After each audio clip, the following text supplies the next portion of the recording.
کئی لوگ مجھ سے دریافت کرتے ہیں کہ اپنی 40 سالہ شکاری زندگی میں جو ہندوستان کے مختلف جنگلوں میں گزری، کیا میں نے کوئی بھوت بھی دیکھا؟ میں یہی جواب دیتا کہ بھوت پریت محض انسان کے تخیل کی پیداوار ہے اور ان کا حقیقت سے دور کا بھی واسطہ نہیں۔ تاہم میری شکاری زندگی میں کچھ ایسے واقعات ہیں جن میں میرا بھوتوں سے آمنا سامنا ہوتے ہوتے رہ گیا۔ آج ایک ایسا ہی واقعہ آپ کو سنانے جا رہا ہوں۔ میں جس زمانے کا ذکر کر رہا ہوں تب ہندوستان میں جنگل زیادہ اور انسانی آبادیاں خال خال ہی ہوا کرتی تھیں۔ کئی دیہات جنگلوں کے بیچ واقع تھے اور ان کے مابین بھی فاصلہ خاصا زیادہ تھا۔ بجلی کی سہولت نہ ہونے کے باعث گزرگاہیں سرے شام ہی ویران ہو جایا کرتی تھیں۔ ایسے میں اگر کوئی درندہ آدم خور ہو جاتا تو اسے زیر کرنا بڑا دقت طلب کام ہوتا۔ اسی وجہ سے آدم خور کی وارداتوں کو کسی مافوق الفطرت قوت سے منسوب کر کے توہم پرست لوگ اکثر طرح طرح کے قصے گھڑ لیتے ہیں۔ یہ قصے جہاں مقامی باشندوں میں خوف و ہراس پھیلانے کا سبب بنتے ہیں، وہیں شکاری کے کام میں بھی رکاوٹ ڈالتے ہیں۔ یہ حقیقت ہے کہ مقامی باشندوں کا تعاون نہ ہو تو ماہر سے ماہر شکاری بھی کسی جنگل میں اپنی مہم بخوبی سر انجام نہیں دے سکتا۔ اگر ان لوگوں کے دلوں پر چڑیل یا بھوت پریت کی ہیبت مسلط ہو جاتی تو اول وہ تعاون پر آمادہ ہی نہیں ہوتے تھے، اور اگر ہو بھی جاتے تو ان کی اوٹ پٹانگ حرکتیں شکاری کی توجہ منتشر کرنے کے علاوہ کچھ فائدہ نہ پہنچاتی۔ میں اپنی شکاری زندگی کا ایک ایسا عجیب و غریب واقعہ رقم کر رہا ہوں جس کا آغاز موزہ گلوانہ میں میرے تبادلے سے ہوا۔ میں نے تھانے کا انتظام سنبھالا تو معلوم ہوا کہ ایسی درخواستوں سے ایک فائل بھری پڑی ہے جن کے سلسلے میں میرے پیش رو نے کوئی احکامات جاری نہیں کیے تھے۔ میں نے فائل کھولی تو اس میں کچھ انگریزی اور باقی مقامی زبان میں تحریر شدہ درخواستیں نظر آئیں۔ ان سب کا تعلق موزہ کے مختلف دیہات سے تھا جن میں گزشتہ ماہ کے دوران لاپتہ ہونے والے افراد کی بابت نامکمل اندراجات تھے۔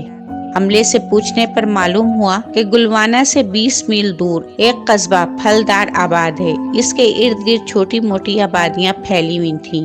ان آبادیوں کے درمیان واقع گھنے جنگلوں کے وسیع اور عریض خطے انہیں ایک دوسرے سے جدا کرتے۔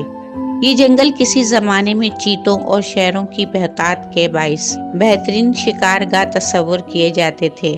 ان جنگلوں کے درمیان سے ایک گزرگاہ گزرتی تھی جس پر ایک پرانا مندر واقع تھا۔ اس کے کھنڈر شاید آج بھی وہاں موجود ہوں۔ اس مندر کے بارے میں مشہور تھا کہ وہ آسیب زدہ ہے۔ دن کے اجالے میں تو قافلے اس گزرگاہ کو استعمال کر لیتے، مگر شام کے سائے گہرے ہوتے ہی وہ علاقہ ویران اور سنسان ہو جاتا۔ فائل کی درخواستوں کے مطابق گزشتہ 6 ماہ کے دوران اس گزرگاہ کے آس پاس واقع دیہات سے 20 افراد لاپتہ ہو چکے تھے۔ بیشتر کا تعلق پھلدار سے تھا۔ تھانے کے عملے نے بتایا کہ چونکہ وہ علاقہ آسیب زدہ ہے، اس لیے تمام وارداتوں کو بھوتوں اور چڑیلوں کے کھاتے میں ڈال دیا گیا۔ میرے دستے راست راجو نے خیال ظاہر کیا کہ ان وارداتوں کی پشت پر کوئی شیر یا چیتا ہے۔ میرا بھی یہی خیال تھا۔ میں نے اپنے شک کی تصدیق کی خاطر اس تھانے کے تمام ریکارڈ چھان مارے۔ روز نامچہ اگر درست لکھا گیا ہو تو رپورٹ میں واردات کی تفصیل جزیات کے ساتھ درج ہوتی ہیں۔ شکاری اگر ذرا بھی توجہ سے کام لیتا تو اسے آدم خور کے بارے میں تفصیل بآسانی معلوم ہو جاتی۔ صد افسوس کہ تھانے کے رجسٹر میں 8 ماہ کی چند وارداتوں کا ذکر تھا جو شاید ایک آدم خور نے کی تھی، مگر انہیں بڑی خوبصورتی سے کسی مافوق الفطرت قوت کے کھاتے میں ڈال کر داخل دفتر کر دیا گیا۔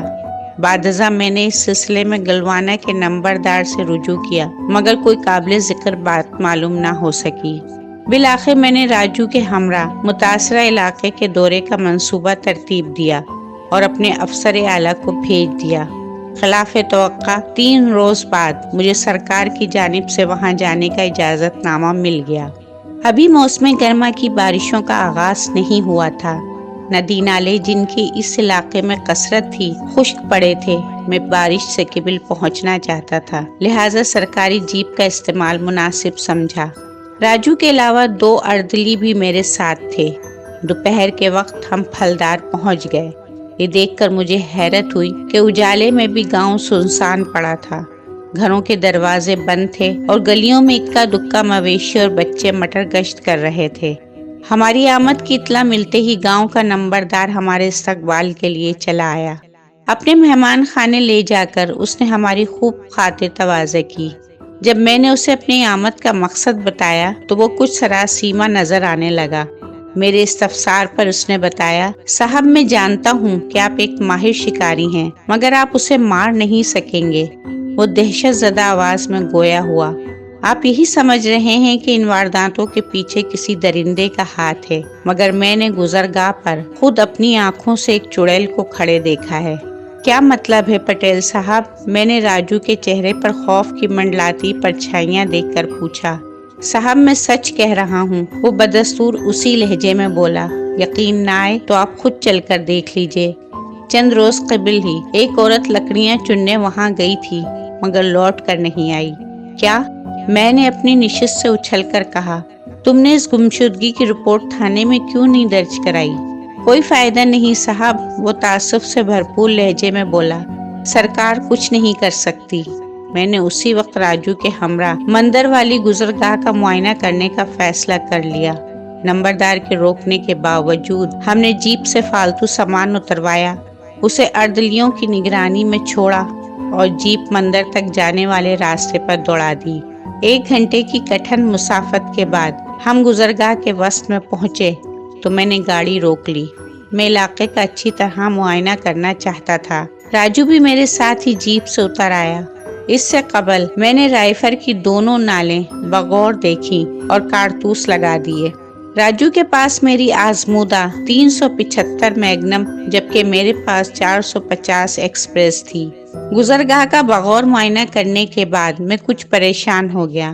وہاں کچی زمین پر ایک شیرنی کے پنجوں کے نشان بکثرت تھے، مگر جس بات پر میں ششدر رہ گیا وہ انسانی قدموں کی موجودگی تھی۔ ان نشانات کی خاص بات یہ تھی کہ دایاں پاؤں الٹا تھا۔ یہ دیکھ کر راجو کے چہرے پر ہوائیاں اڑنے لگیں۔ میری اپنی حالت غیر ہونے لگی۔ انسانی قدموں کے وہ نشان جنگل کے اندر تک جا رہے تھے۔ الٹے قدموں والے ان نشانات کی کوئی توجہ میرے ذہن میں نہ آ سکی۔ اس وقت سپہر ڈھل رہی تھی اور شام ہونے میں زیادہ دیر نہ تھی۔ کیا خیال ہے راجو؟ میں نے اس کی آنکھوں میں جھانکتے ہوئے کہا، ان نشانات کا تعاقب کریں؟ صاحب رات ہونے والی ہے، راجو نے کانپتی ہوئی آواز میں کہا۔ پھر مجھے یقین ہے کہ نشانات پچھل پیری کے ہی ہیں۔ پچھل پیری کی اصطلاح عام طور پر چڑیل کے لیے استعمال ہوتی ہے، کیونکہ عام خیال یہی ہے کہ چڑیل کا داہنا پاؤں الٹا ہوتا ہے۔ راجو نے جس قسم کے ماحول میں آنکھ کھولی تھی وہاں بھوت پریت اور چڑیلوں کے تذکرے روزمرہ کا معمول تھے، لہٰذا وہ پراسرار نشانات دیکھ کر اس کا خوف زدہ ہونا فطری تھا۔